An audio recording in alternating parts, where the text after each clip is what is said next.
Hi, everyone. I'm Chris Balletto. I'm a senior training specialist here at Spectrum Health, and we're looking at COVID-19 and its impact on our culture and the diverse communities we serve in West Michigan. And today I'm here with Thomas Pierce, Executive Director of the Grand Rapids Pride Center. Hi, Thomas. Hi, thanks for having me. Sure. Hey, I want to talk to you, Thomas, about how COVID-19 has impacted the LGBTQ community specifically. We know that healthcare disparities absolutely exist, and we also know that COVID-19 has a greater negative impact on certain groups of people. So, knowing those things, we know that the Pride Center has been actively encouraging people within the LGBTQ community to practice the recommended social distancing guidelines and, of course, other measures to stay safe. Does that seem to be working? Yeah, I mean, I definitely think it does. It does seem to be working. I think that it's at the detriment of other things, and I know we'll talk about that. But I think as people start to isolate and feel isolated, we start to see other things pop up outside the realm of health-related issues. We start to see some mental and behavioral health issues, which it's nice to see funding kind of shifting for as we start to respond to that. Absolutely. We hear the terms health disparities and socioeconomic status mentioned an awful lot in healthcare. So, what are some of the ways that those things are impacting LGBTQ communities? Yeah, when we think of health disparities in relation to the LGBTQ community, we have to think of it on this really broad intersectional lens.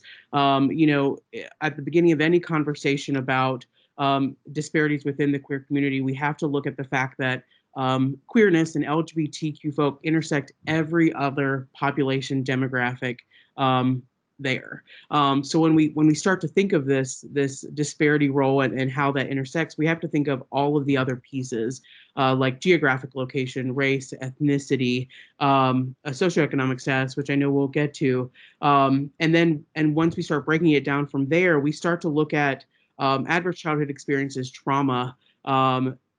Social and emotional health. And then as research has shown, that leads to greater risk of smoking, alcoholism, substance use, STD and infectious disease rates, which as we kind of move forward and we drill down, which we like to do, that then leads to higher rates of cancer, medical diagnosis, chronic medical illness, things like diabetes, liver cancer, asthma, lung cancer, and so we see we see higher rates of those medical diagnoses in queer folk. Additionally, when we think about treatment for those disorders and for things like that, we start to think of cultural competence. And we have a lot of doctors here in West Michigan and in the Grand Rapids area. But a lot of folks are hesitant. A lot of queer folks are hesitant to go to doctors. They fear being misgendered or discriminated against, or are they going to use my affirmed pronouns or my affirmed name when I go into the doctor's office? What is the nurse going to call me, even though I've said this is what I want to be called? And all of that leads to people not seeking treatment. People saying, I'd rather not go to the doctor than face those microaggressions and kind of repeated traumatic experiences. Absolutely. And those are all very serious concerns, obviously. So you mentioned some of those socioeconomic challenges already, like transportation, that kind of thing. Are there any other socioeconomic challenges that we can point to that might be specific to the LGBTQ community?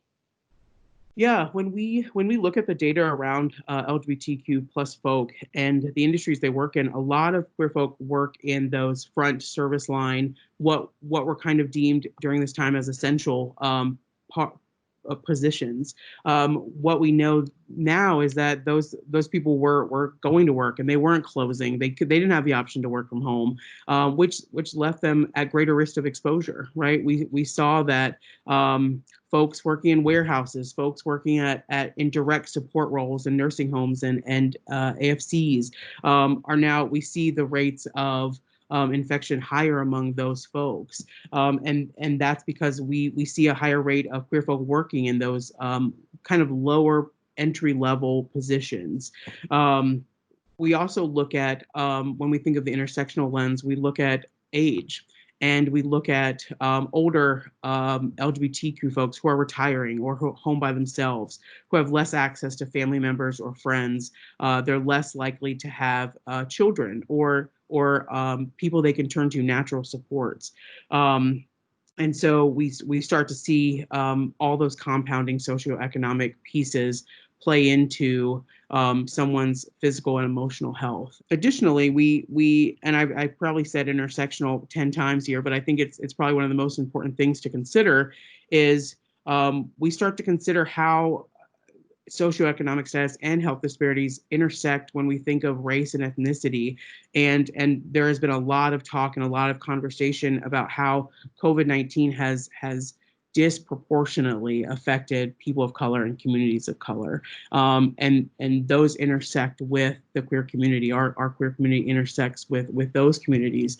And so we've seen that kind of doubling down and compounding when you think of all of the kind of psychosocial pieces that play into a queer person accessing health, but then you also add in those pieces around race and ethnicity and how social injustice and systems of poverty and racism have played into those communities as well, and it has just led to a very serious concerning situation amongst marginalized queer communities, marginalized communities within our marginalized community. Yes, understanding that intersectionality is so important, such an important piece to all of this. You mentioned a little bit about the mental health implications of COVID-19 in the LGBTQ community, and I want to take a little bit of a deeper look at that. So during this time of sheltering at home and physical distancing, and for some people who have actually had COVID-19, I think that there's a lot of people out there who are really experiencing feelings of deep isolation. And how does that look, or maybe look differently, in the lives of LGBTQ people? LGBTQ folk are more likely to be ostracized from their family and social circles, work, and other pieces based on their sexual orientation and or gender identity and expression.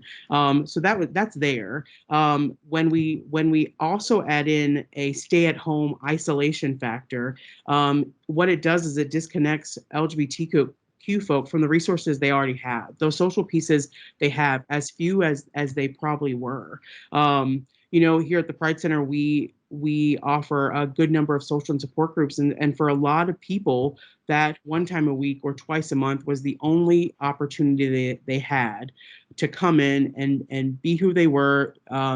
They could use whatever name and pronouns they wanted that made them feel safe and affirmed and healthy.